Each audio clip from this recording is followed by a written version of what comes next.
Hi, Sumreen. Welcome to the show. Hi, Jamie. Thanks for having me. Doesn't everyone deserve a second chance? In this case, we're talking about EV batteries enjoying a second life through BESS applications. And in today's episode, I'm joined by Sumreen Rattan, who's the co-founder and chief operating officer of Moment Energy. And it's fair to say Moment Energy are the talk of the town right now, or perhaps the company of the moment. And that's because of their recent close of their Series A funding round and also their DOE funding. So Sumreen and I talk about what that means for their business, their plans, projects, culture, whilst we also discuss all things battery recycling and BESS. We hope you enjoy. For anyone who is watching this episode on YouTube, I just want to make everyone aware that Sumreen had laser eye surgery recently. So we appreciate you coming on so soon afterwards, and that's why you're in a slightly darker room today. So thank you, Sumreen. For sure, yeah. I appreciate the opportunity to be on the show. We first started talking about this, didn't we, in Stuttgart at the Battery Show Europe. So that was way back in June last year. So really great that we can get this done at a very exciting point in time for you guys as a business. So let's start with that. Your journey. You've endured COVID. You founded Moment Energy. You and your co-founders were included in the Forbes 30 under 30 list, which is really cool. You've established projects in British Columbia, Alberta, and Manitoba, and you were just awarded over 20 million by the US Department of Energy, and now you've just closed your Series A funding. So it's fair to say it's been a very busy 5 years for you. It has been, yeah, it's been a very exciting journey for us. And yeah, it's crazy to say that 5 years have gone by so quickly. And we're actually celebrating our 5th anniversary this week at the office. So yeah, I'm very, very excited about that. Give us a bit of a story about kind of when you co-founded the business in January 2020, especially given the time, and I'd love to hear these stories. Definitely. So I mean, Moment Energy's journey started well before when Moment Energy became the official company name. So we actually started in 2019, or depending on how you want to frame when our team first started working together. But with myself and my 3 co-founders, we actually met each other in our engineering program. So we studied mechatronic systems engineering, and we were a very close-knit class. So we got to know each other pretty well, hung out a lot in school, outside of school, and worked on a ton of different projects while we were in university. And one of those projects included starting an electric race vehicle team, a Formula SAE team called Team Phantom, where we were building an electric race car from scratch to compete in international competitions. So that was really our first attempt at working in the clean tech space with electric vehicles. And it really ignited this passion within us to continue growing in that space. And that's also where we first learned about electric vehicle batteries. And, we came across this idea of what happens to these batteries once they're done being used in the car. And at that time, there weren't a ton of EVs on the road yet. It was fairly new to the industry. So that idea kind of stayed at the back of our minds as we continued through our engineering degrees. And then when we got into our final year, we were working on a capstone project together and another entrepreneurship project. But ultimately, coming around to that January 2020 mark, we decided that we wanted to work on something in the sustainability space, in the EV space. And that idea that we had talked about early on during Team Phantom's days came back to the table. And this was really when the timing hit right. There were a lot more electric vehicles. We had seen with Nissan and Teslas that they had been hitting that 10-year mark on the road of and starting to retire. These batteries were starting to retire from the vehicles.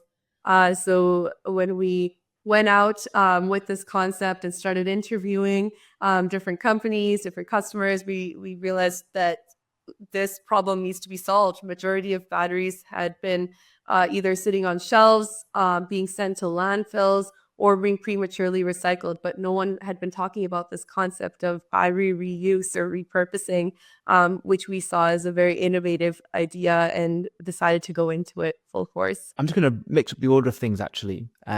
Before we get into Series A and the DOE funding and what that means for you, I was really interested to get some statistics from you and a lay of the land on what fate EV batteries face today. So I imagine this is a big part of your research pre-launching the business. So what statistics do you have on how many end up in landfill versus how many actually being repurposed? I mean, so for when we started in 2020, the research that we had been given was that 95% of EV batteries are not being sustainably handled, meaning the vast majority of them were being set in those three categories, which were landfill, disposal, uh, sitting on shelves with nowhere to go, just wasting away, or being prematurely recycled. And when I say prematurely recycled, I mean that these batteries, when they retire from the vehicle, on average, they have 80% of their original capacity remaining. So that means they can be used for almost another decade or so in second life applications. And that's really where Moment Energy comes in. We ensure that retired EV batteries are repurposed into energy storage applications, and that we're making sure they go through a full circular economy with the reuse and then finally the recycling at the end of the full life of the electric vehicle battery. Just looking through some of your projects on the website, it's super cool. Technology and the solution is great, and we've been working together for a while now. And people who will interview with Moment Energy, they're also taken aback by the solution itself and the passion that you and the team have, which is really great. Now that you have the DOE funding and the Series A funding, what does that mean for the business, and talk us through your plans? For us, it means is an opportunity for growth and expansion. We're really excited that with this funding, we can bring on more team members to help fulfill our mission, which is to provide worldwide access to clean, reliable, and affordable power. So that's a big goal of ours, to really bring in the best talent, bringing in battery engineers from around the world that want to work on repurposing EV batteries. It's something that hasn't ever been done at the scale that we're trying to bring it to. So we do need the best people and the most excited people to work on this. And that's a huge goal for us from 2025 and beyond. Obviously, I can say it's super cool, and people can check out the website. But from a high level, talk us through the technology, the solution, and how it's working in some of your projects currently. Definitely. So with our systems that we've developed, we originally started off serving the off-grid residential market, where we were deploying systems in areas that were fully dependent on diesel generators, and these customers were looking for a way to have renewable energy on site and to reduce their diesel generator consumption. So we did do a series of projects with customers in that space to really validate the second life battery technology and to show that it works. And we gathered a ton of great data from those projects. And from there, now the space that we operate in is called the commercial and industrial sector. So this can still include off-grid buildings that are in a similar use case. You're trying to bring in renewable energy and reduce that fossil fuel dependency. But it also includes customers who are operating on grid, who have utility connected power, but are looking for ways to reduce their energy bills, to become energy independent, and ultimately really have strong energy reliability, which today is becoming a growing concern because of the massive load on the grid.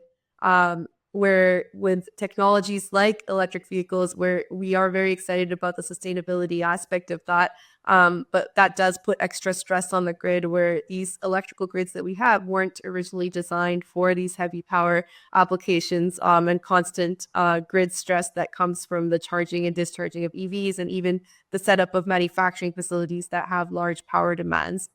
So now what we can do with these repurposed energy storage systems is we can support the grid to ensure the grid is providing a reliable electricity to all of us that are customers of it.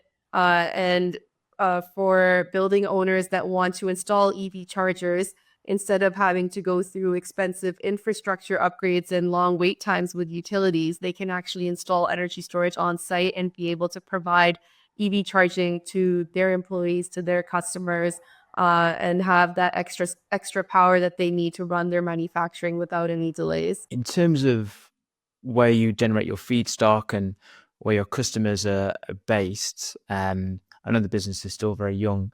So where are you currently in terms of where your target market is geographically, and where do you plan to be in the future? Right now, we're based in the North American market. So we have our headquarters facility in Vancouver, Canada, in a city just outside it called Coquitlam. And with the DOE funding that we got recently announced and given, that will be enabling our expansion into the United States to set up our manufacturing in Texas. And from there, we hope to continue expanding globally as well.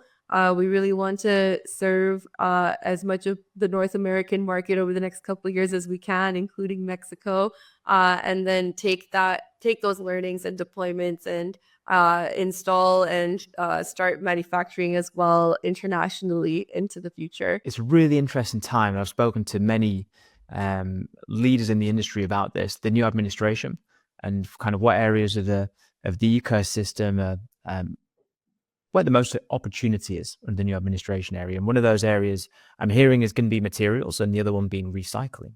So it's almost like you guys knew back in 2019, 2020, this was going to happen. And actually now that could be really beneficial, and setting up this strong ecosystem in North America is going to be key. So, good timing, hence the DOE funding, and yeah, hence the strong interest on the Series A as well. So good luck. Let's see what the next 5 years brings. I was going to ask, because something you and I have spoken about before, and something I know you're passionate about, is culture and building a real culture for success. And in startup environments, it's not always something that is prioritized, because of course generating revenue and becoming commercialized takes priority. So from your perspective, how have you built the culture so far? What's important to you, and when it comes to building a culture for success, and how do you plan to evolve this over the next few years? That's a really great question, Jamie. And we are most definitely very passionate about culture at Moment Energy, and making sure that we bring in talent that adds to our culture and really resonates with the values that we have. So for us early on, I want to say that a lot of the culture did come from the co-founding team and what we envisioned. But really the adding to the culture aspect came in when we brought our employees on board. So from the very first day that we hired our co-op student, which was in 2021, that's when our culture really started to evolve, and we started to build in different processes, activities, team building ideas. So we did take that very seriously from the start. And what I've noticed is that our culture changes every year that we've been in operations, from the aspect of having new initiatives brought in. So for example, when we started to become a larger team, then we implemented things like annual team building days, or more activities where we could bring the team together. So as the headcount grows, those are aspects that you have to actively take initiative on, because not everyone may know everyone on the team when you get to, let's say, 100 people. So that's something that's always top of mind, is how do we make sure that we create an aspect of open communication and collaboration, where marketing is not afraid to walk up to engineering and have a conversation, or vice versa. So that's one way we've done that in our office, is having an open floor office concept, where people can actually physically go up to each other and have those conversations. But other ways we have it is by doing fun activities together as a team. So monthly socials are something that we started doing very early on, and we continue to do, and we have a really great turnout for that. Having weekly activities that even our own team members organize. So we have really active members on going climbing at the gym, going skiing and snowboarding in the evenings after work. So lots of different things that the team even self-organizes. And I think that's built a really strong culture of trust and collaboration, where people do really know each other even beyond the workplace, and have that bond where it's something that's invaluable to us that we want to keep as we continue to grow. Remind me, Sumreen, how big's the team currently, and where do you plan for it to be in the next couple of years? Our team today is about 40 people, and we intend to grow that by another 20 people this year alone, and continuing to grow even beyond that as the years go by. So we do have really strong ambitions on this expansion. And then once we have the US facility as well, then that will be a really massive piece of growth that happens, with over 200 employees being hired at that facility itself. The reason I wanted to ask that question is because um, it's so important to get it right as early as possible, because kind of having that founding cohort of people and the foundations of the business and kind of how things are run from a cultural perspective, if that's done correctly, the first kind of 10, 20, 30, 40 people, in your case, it's going to be a lot easier to hire that next 100, next 200 people, getting the right people in the right places, giving them that vision, that purpose, and then everything should hopefully take care of itself. Easier said than done. But from your perspective, Sumreen, was getting the culture right as the COO something that was a real priority for you? It was. So I think a lot of the cultural initiatives that we had did come from me, and it's been important even throughout my own personal journey working at different companies in the past. There were ideas that I had gotten from those work cultures that I knew that would benefit us if we were to implement it over at Moment.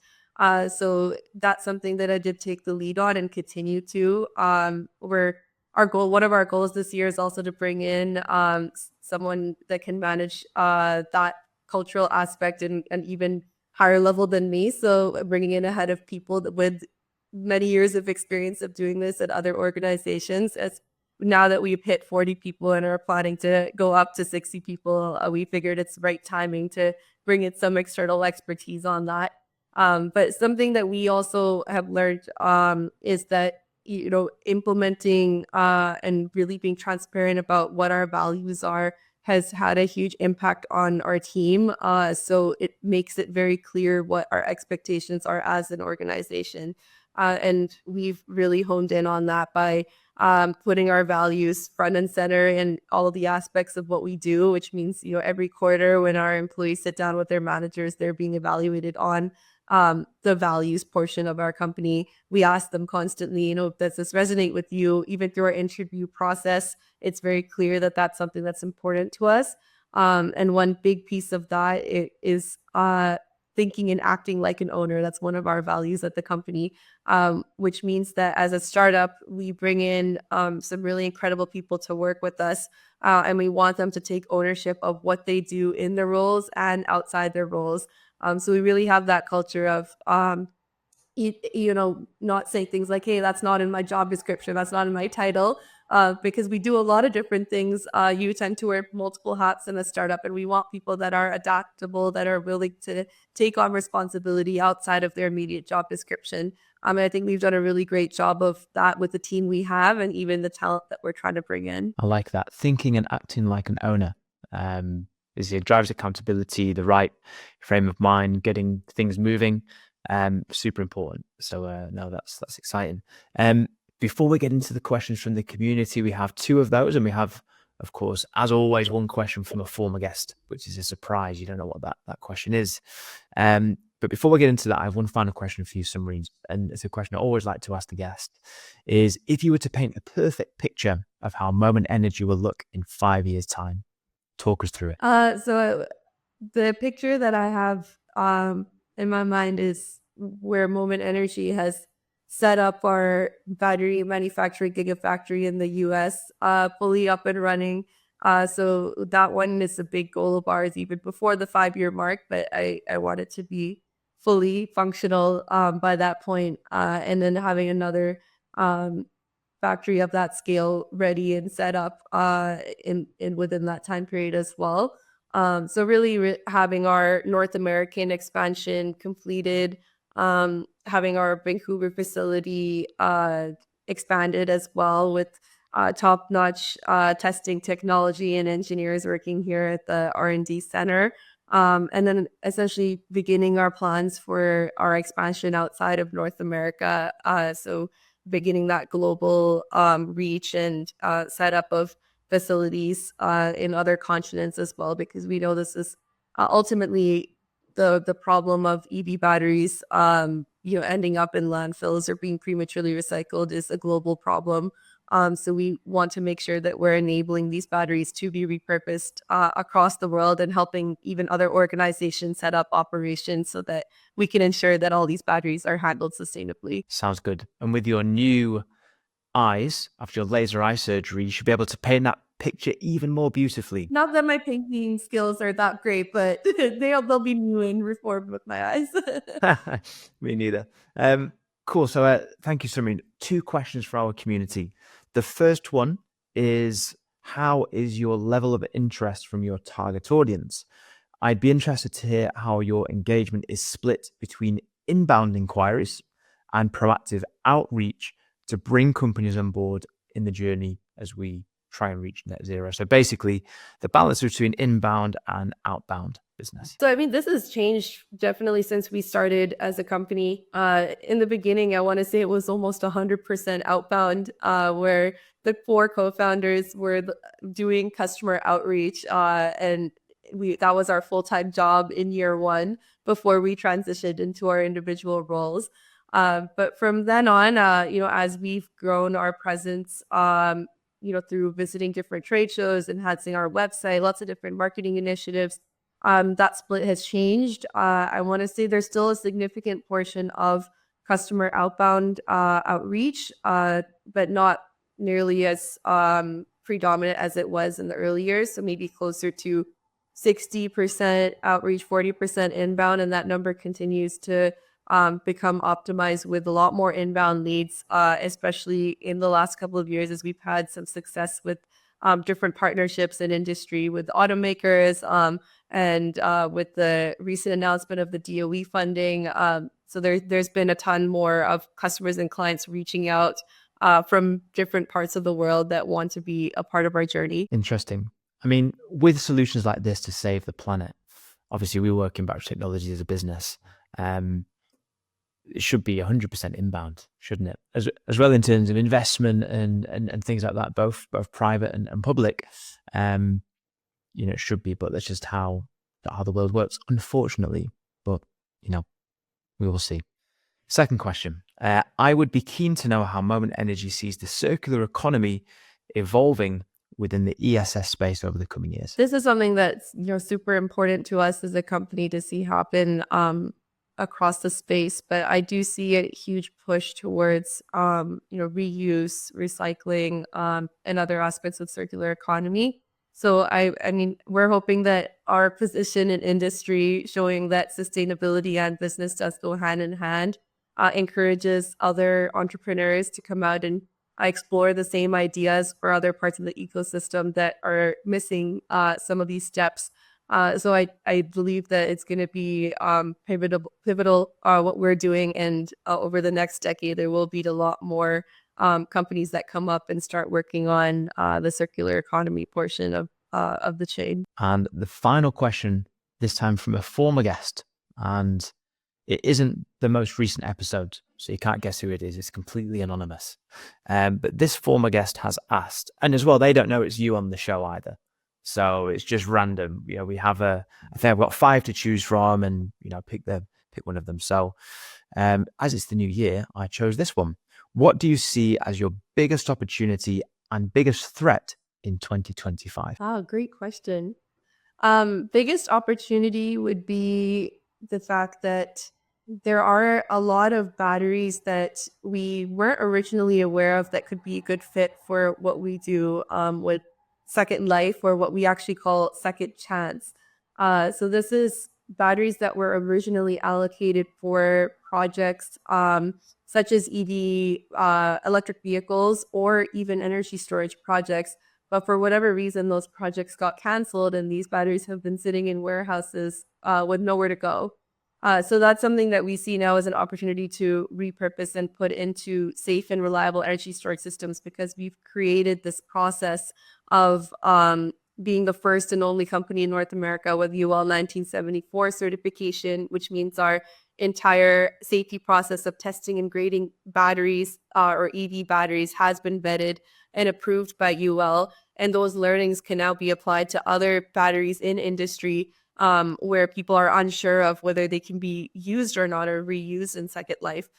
So for us, that's a huge opportunity that we're taking on to make sure that even batteries that were originally allocated for projects aren't going to just waste away in shipping containers or buildings and end up being put to good use in energy storage projects. Um, and then partnerships with automakers, where now these batteries from their vehicles are starting to come back at larger quantities. So we want to be able to help them and really deploy those systems for customers that need them. So I would say that's our biggest opportunity. Biggest threat, would say that really championing second life in industry and making sure our voices aren't quieted. I don't know if that's proper English, but by the strong presence of recycling companies that are well funded and tend to have more media outreach and control. So we want to be able to band together as second life leaders in the industry with other companies that are working in this space to talk about how important second life is and why this is a piece of the circular economy chain that can't be missed, because otherwise there is that risk of batteries being sent to recyclers right away, even though they have that 80% of capacity remaining. So that's something that we are continuing to challenge and really expand our PR and marketing efforts this year, so that we can make sure that the entire industry knows how important this is. Good way to finish this episode. And as you mentioned before, giving all batteries a second chance. Everyone deserves a second chance, even batteries. And if that isn't a slogan of yours or a tagline, there you go. You can take that one. Well, Sumreen, thank you again. It's been a real pleasure to invite you onto the show, and at this pivotal moment in your career and founding the business. So good luck for this year with the DOE funding and the Series A, and hopefully we can catch up in 5 years' time, and everything that you drew or painted on that picture, we can talk about all that and it came true. Thank you so much. It's been a pleasure. Thanks for having me on the show, Jamie.